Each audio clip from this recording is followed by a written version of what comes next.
to hunt by yourself now, huh? Tala asked Poppy. The cat was now playing with the fish skull out of boredom. I'm well enough now. Blaine gave me some herbs to numb the pain, so now you won't have to act as my valet. Though I'll miss the rides and not walking. How heroic. Poppy stood up and walked over to Tala with a little strut, just to annoy her. You need to learn to show a little respect, she said, sitting down an inch in front of Tala's nose. You have no regard for what others care about. You're one to talk. Tala snarled, standing up to look down on Poppy with indignation. Not to mention, it's obvious he doesn't care about you anymore. Shut up. I wonder what happened. A fight? Another wolf? Oh, I can just imagine your face when you found out. He lost his parents in the plague. Tala, everyone lost their parents in the plague. I lost my parents. Blaine lost his wife and children. I'm sure you lost someone as well. Point is, get over it. The amount of time doesn't matter. A little shit like you wouldn't understand the scars of losing your entire family. I'm not saying it doesn't leave scars. I'm just saying he needs to get over it. It's been months. No, years. You're a real... At least I'm not a clinging leech like you. I wonder if you could even survive without your protector. Excuse me? How long have you been draining that poor dog anyway? You weigh him down and he's too stupid to see that. Up. You're just as useless as everyone else. Say that again. The wolf stared down the pompous feline, who had no visible emotion. Which part? That Brooke's an idiot, or that you're useless? Tala snapped. The wolf lunged at Poppy, and the cat jumped out of her way, smiling gleefully. Tala lunged again, only this time Poppy swung a claw and hit Tala on her muzzle. She let out a playful scoffing when her paw made contact, egging her on. They stood on either side of the cave, facing each other, Tala snarling and Poppy with an odd smile on her face. Tala lunged again, but this time she was thrown to the ground by Broke, who had come in just beforehand. That's enough. Tala went to go around him, but he stood in her way. Tala, stop! She looked into his face and found she couldn't muster the will to shove him out of the way. But to show she hadn't gone soft, she turned a cold shoulder. What is wrong with you two? Blaine demanded from the cave entrance. She started it. Poppy's facade returned as she motioned at Tala. You know, I'm sure she did, you instigator. Everyone, stop! Blaine's voice was like a cannon. After its one loud explosion, he sighed, reminding Broke of his own father. He wasn't exactly sure how to feel about that. We're moving again. There are 2 cats who were sent by some creatures that want to meet with me. We are leaving in the morning. But why? We're perfectly fine here. As I have been told, it is very important I see them. And you're lucky the cats sent to find me are tired, or else I would have us leave now. Sometime later, Broke and Tala hung by themselves in the back of the cave. Tala remained awake to watch over everyone as they slept through the night. Tala, came Broke's voice from his place on the floor. A few hours ago. What was that about? Nothing. That clearly wasn't nothing. He lifted his head off the floor, his amber eyes filled with concern. What's wrong? The past few sunrises, you've been extremely bitter towards Poppy. Tala looked away and refused to answer, but she could feel Broke's eyes as they were waiting for an answer. She keeps saying that I'm nothing. Useless. I hate feeling small and weak. Like a burden on everyone. You're not. Don't let her get to your head and tell you otherwise. You don't think I try. You can't take what she says seriously. She's just jealous of the fact that you're bigger, stronger, and, in my opinion, altogether better than her. He paused, letting his words sink in. Hey. He asked, nudging closer. You okay? No. But I'll get over it. Okay. You get some sleep. I'll take over the watch. She heard him move to watch over the whole cave. Tala lay her head down and smiled to herself.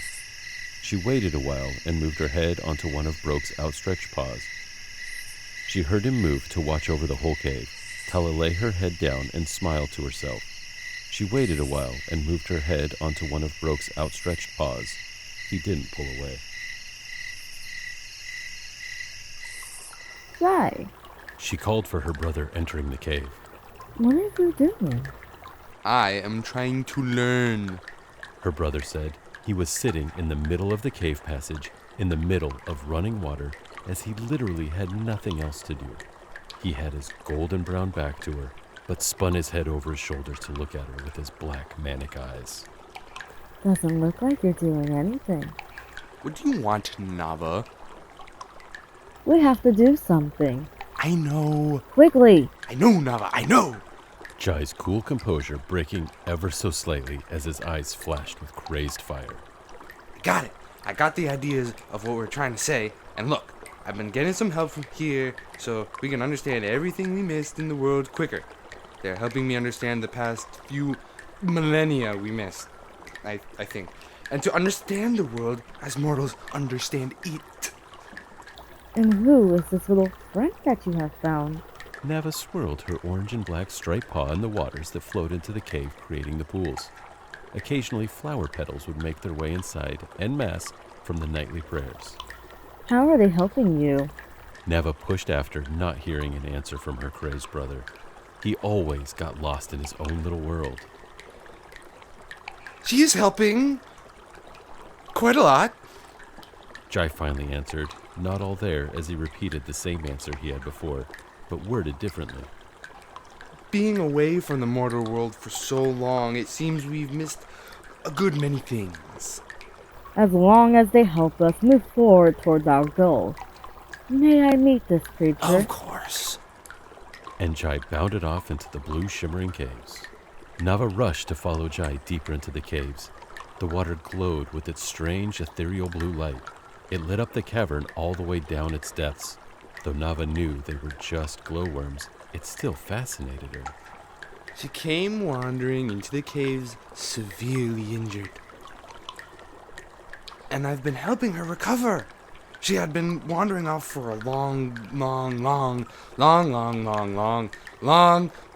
time. And given the fact that she couldn't see, it must have been pure chance that she stumbled upon us. That or fate! One or the other. Take your pick. Doesn't matter to me. Seriously, I don't even know the difference. It could be, like... It could just totally be that she knew where we were going, where we were. It could have been, I don't know, maybe there was just a rock in her way and she accidentally smacked her head against it. I don't know. Maybe there's things wrong that I don't even understand. I get it, Jai. He could have gone on for hours. They came to a light gray cat curled up on a rock that was jutting up from the waters. Sage! Wake up! There's someone I want you to meet! Jai rubbed the cat's head with his large nose. The cat simply looked around. At least she would have if her eyes hadn't been sealed shut. Sage? This is my annoying sister, Nava. The cat moved her head to look with closed eyes loosely in their direction. It's good to meet you, Lady Nava. Respectful. I like that. Sage here stumbled into the cavern a few mortal days ago with, minor injuries, shall we say. She's the one who has been helping me understand the current mortal world. In her eyes, at least. I see. Thank you, Sage, for assisting us. It's all right. I know I can't leave given my current condition, so I might as well do something, right? Yes. Well, I shall leave you to your work. Nava said sidelong to Jai as she began to leave. Nava, wait! Her brother called, catching her before she had gone too far. There's another reason I asked you to come here. What is it? Jai led his sister farther away from the cat, out of earshot. As I said, Jai reminded her for what she believed was the 4th time. Sage survived the journey here, but she is not herself. She has had her spirit damaged by something and it needs healing.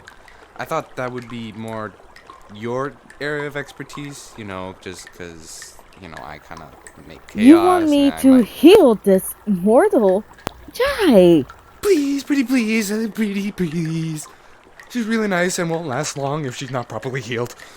I can't help you go out handing out life to every creature you grow fond of. I know, but they are helping with the progress of our plan. I have deemed it a good step in its completion. You know I can hear you. Sage had walked up behind them and was standing in the water listening to their conversation. Nava looked from the cat back to her brother inside. Fine. But this is the last time. Come with me, Sage. Yes, Lady Nava. They left the cave and Jai turned from the door, closing his eyes. He sent a telepathic communication to the ones they had sent out on the errand. Elijah, tell me of your progress.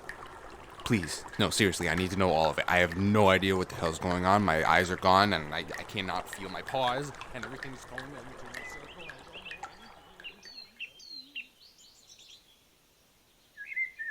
Scythe felt the wind through her fur, reveling in the fact that she was one of the few in Silver that could still feel the physicalities of the world.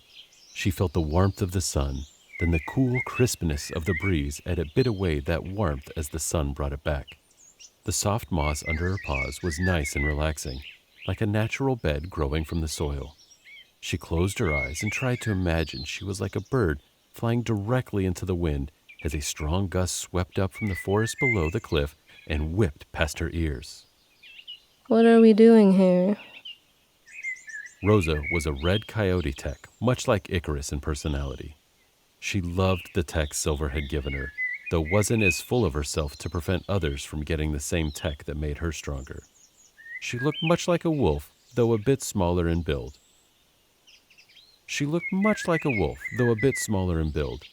One could misidentify her as a wolf, but her attitude always gave her away.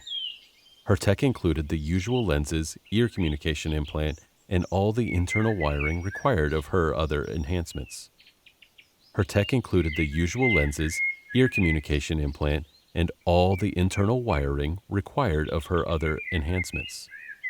She had a modulated voice box that allowed her to mimic the calls of prey items, luring them close enough for the kill, along with an upgraded skeleton which had been coated in metal, making it stronger, and her nails had been replaced with extending curved spikes. She now had the metal claws of a large cat. Waiting. Isn't it clear? Obviously. But for what? I thought there was a patrol we had to go on. This is the patrol. Scythe. This is not a patrol. A patrol is where you walk and keep an eye on your designated route. We are sitting at the top of a cliff with a wrapped item you've been carrying with you the whole time. What are we really doing? Rosa, Interjected Judge. leave Scythe to whatever she's doing. Just be glad you don't have to complete a full patrol.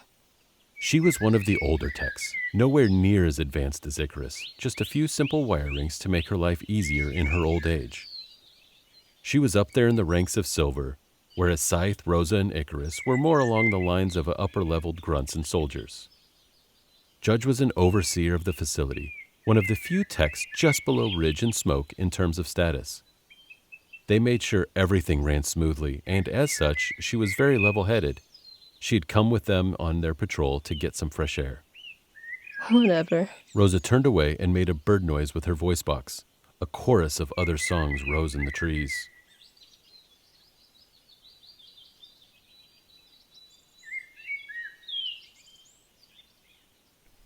Am I late? Came a timid voice hiding in the brush. No. Right on time. Great. Oh. He was caught off guard by the two techs flanking Scythe. Where's Smoke? Unfortunately, he's busy. Scythe stepped forward to block Yarrow's view of the techs. His father has returned early, so... Oh, alright. Could you give him this for me? Yarrow went back into the brush and came out with something small wrapped in leaves. He brought it forward and placed it on the ground at Scythe's feet. Of course. Enjoy the celebration, Yarrow. I'll try. What are you doing to celebrate? Silver doesn't do much. We put up some very bare-bone decorations honoring one. We don't usually perform the gift-giving or ritual-performing aspects the clans do. But the celebration of one lasts a few days, so hopefully there will be time for us to celebrate at some point. Scythe was lying about all of that. Ridge wasn't one to celebrate. The celebration of one usually came and went with nothing being acknowledged. Okay, well, bye, Scythe. The little cat ran off into the forest in a few bounds. Bye, Yarrow. Scythe heard Rosa approach her from behind. She looked off in the direction Yarrow had run off, then back at the gift. So we came all this way for a forest kitten to leave Ridge's son a gift. Honestly, Scythe, you and your soft heart. Don't tell me you would say no to that face. Rosa brought up Yarrow's face, which she had probably scanned with her robotic lenses before Scythe had blocked her view. Now everyone in Silver could know what Yarrow looked like. You have a point. But it doesn't mean I would actually deliver the gift. Also, he didn't take Smoke's gift. The coyote leaned down and sniffed it. Rosa, don't. Rosa extended a claw and cut open the wrappings. A mouse. He can get one of those whenever he wants. She picked up the dead creature's body and swallowed it. It was the thought that counted. Let's head back. Rosa, delete your picture of Yarrow. There's no need to keep it. May I archive it? No images of animals outside our facility. You know the rules. Rosa scoffed but followed Judge's orders. Thank you, Judge. Of course, Scythe. Oh, and Icarus is looking for you. Go figure. Icarus must have contacted Judge through the communication implant she had in her ear. Scythe didn't have one of those either, and she didn't want one. All right, let's hurry back. You didn't sound happy. When is he ever? There was a time when he was. I miss those days. If you're unhappy with the mutt, I could take him off your list of responsibilities. No. Those days will return, Scythe. Try to bring him back to the world. I think he's lost sight of what really matters. Judge, you care too much. Just doing my job. And looking out for you two. I'm telling you, it's that tail. Ever since he got the AI-powered machinery, his mental health has been steadily on the decline. I'm aware of that, Rosa. If you want, I could get it removed. To Icarus, the enhancements are what make him who he is. I couldn't remove his identity from him. Just offering. And as I said, I can take him off your paws if you want. You're not getting my mate. No matter how much you push, I will not give up on him. My offer will remain on the table. Believe me, Rosa. We know. Come on, you two. Let's pick up the pace. I have duties to perform, as do the two of you. Memories were all he had to look back on. They haunted his dreams and hid in his subconscious. He wished there was a way to get rid of them. You're a monster. You're not my brother. When was I ever your brother? When did you ever treat me like a brother? Never! Icarus growled in his sleep. He hated that memory in particular. A new memory emerged from the fog. This one he had disdained even more. In his fury, he lashed out at the memory, only for it to dissipate away. They were swirling now. His memories spun around him as he stood in the void.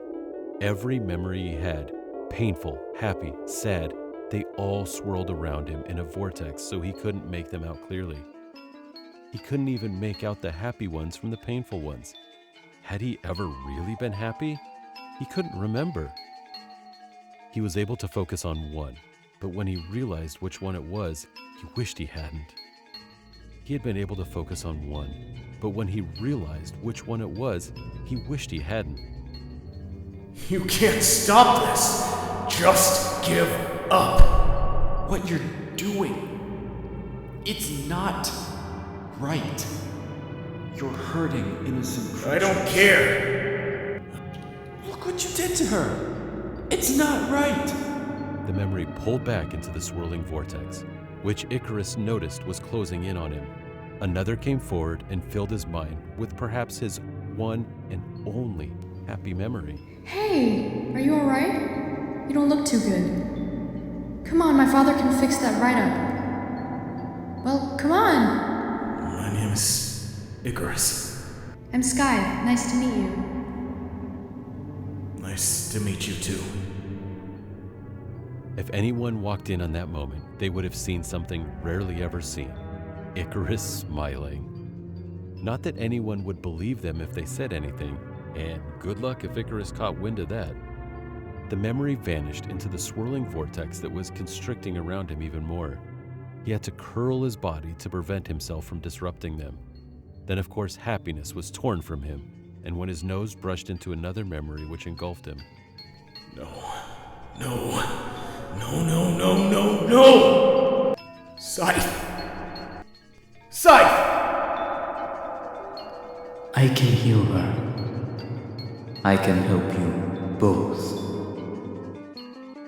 The entire vortex engulfed him. All he saw and all he heard was everybody looking down on him and yelling his name. Then in the distance of the shadow void, a massive shadow being phased into existence. It took on the shape of a massive nine-tailed fox. Its eyes blazed red as it slowly looked towards him. It trampled over his memories, burning them up as its claws crushed. It reached down, its paw turning into a grabbing claw, picking him up and lifting him to its eyes, which began to burn. It opened its mouth and tentacles wiggled out, burying into the back of his skull. From the depths of the creature's throat rose a cacophony of screams. The screams morphed into shouts of his name. It made it sound like a curse, implanting itself into his brain. Icarus. Icarus! Icarus. Icarus! Icarus. Icarus! Icarus! Icarus! Icarus! That was the voice that could pull him from his dream and back into the real, present world. He didn't jump awake or break his composure in any way, just slowly opened his eyes and looked up at Scythe with a normal, cold stare. With her cybernetic lenses and metal tail that matched their original color, it was hard for him to tell that she had any tech at all. And he loved that about her. She looked just as beautiful as the day they met. It was all he could muster without losing his composure. Judge told me you were looking for me. What's wrong? Nothing, just checking in on you. Icarus, I can go out on patrol without you looking out for me. Besides, it's not like I was alone. Rosa and Judge were there with me. Hardly decent protectors. I can handle myself. He felt the tiniest need to stretch as he stood, but didn't as he had no muscles or tendons for one. It's okay to worry, just not too much, okay? What were you up to while I was gone? Nothing. Scythe could tell right away he was lying. She doesn't deserve to know. Icarus, talk to me, not that machine. I said nothing, okay? Icarus raised his voice at her. It caught him off guard, but the feeling of guilt was wiped away as the robotic arm whirred more to life. The two stood there staring at each other. The arm moved slightly, though staying out of this moment between its master and his mate. Icarus looked down and saw something on the ground wrapped in leaves. What is that? Something for smoke? From the forest cat? Yes. I had to catch it myself after Rosa ate the original. Icarus rolled his eyes in disgust before leaving the room. You better deliver it then. The door slid closed behind him with a hiss, leaving Scythe alone. Icarus walked along the chrome-white hallways. He needed to unwind. Something was bothering him, though he didn't know exactly what it was. What is the plan today, Icarus? I don't know. have some tech I want to test out. We'll start there. Without Ridge's permission. As always. The voice stopped Icarus in his tracks. Was that you? No. And I heard it as well. I will run a diagnostic and get back to you with the results. The wolf made his way into the middle levels of labs. This was where most of the facilities testing occurred. Motorized robotic systems did most of the work, with techs overseeing and plugging in the programming, which would carry out the acts.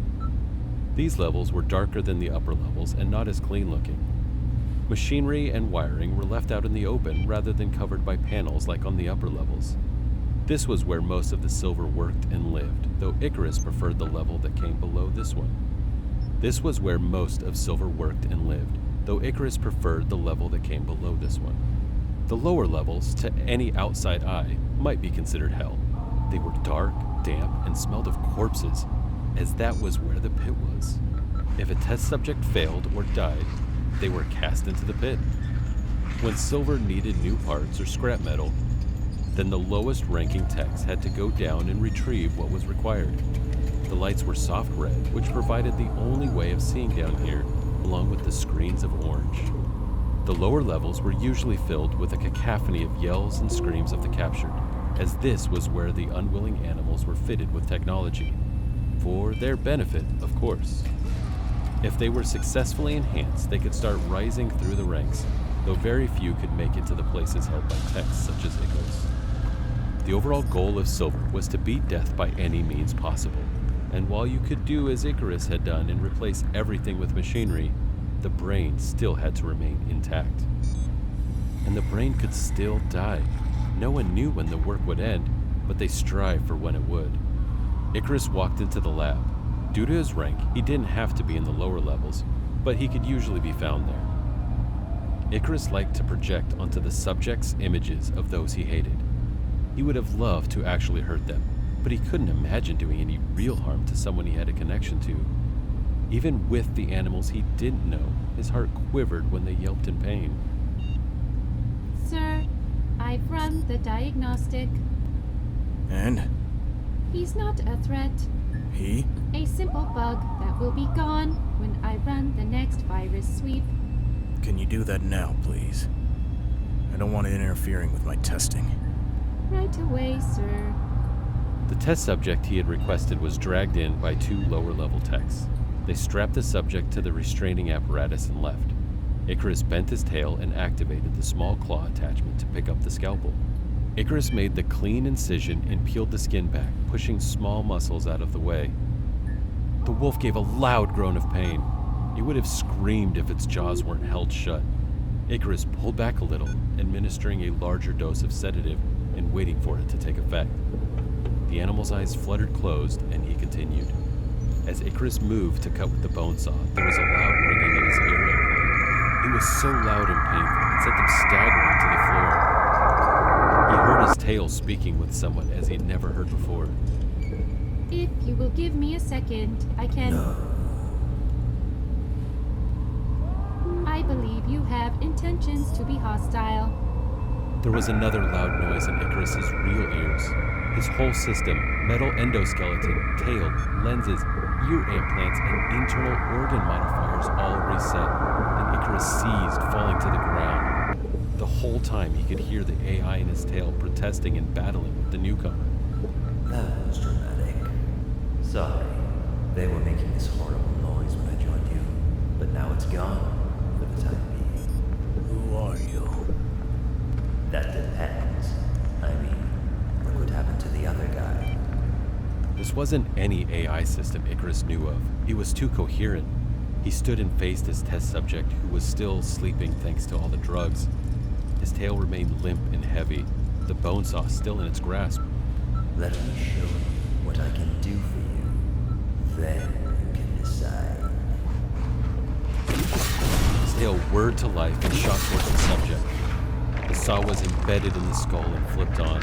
There was a sickening sound of bone crunching and sloshing brain matter being scrambled. Blood seeped from the nasal cavity, eyes and ears. The massive claw tore the canine apart, and Icarus was horrified. But then something, or someone, pushed into his head. His expression went blank as emotions were ripped from his control. He didn't feel a thing with this murder, and that was what disturbed Icarus the most. All three of us can do amazing things together. The amount of work you can perform without the tiniest bit of moral dilemma. The AI came back online. Icarus, we can do whatever we want. Do we have a deal?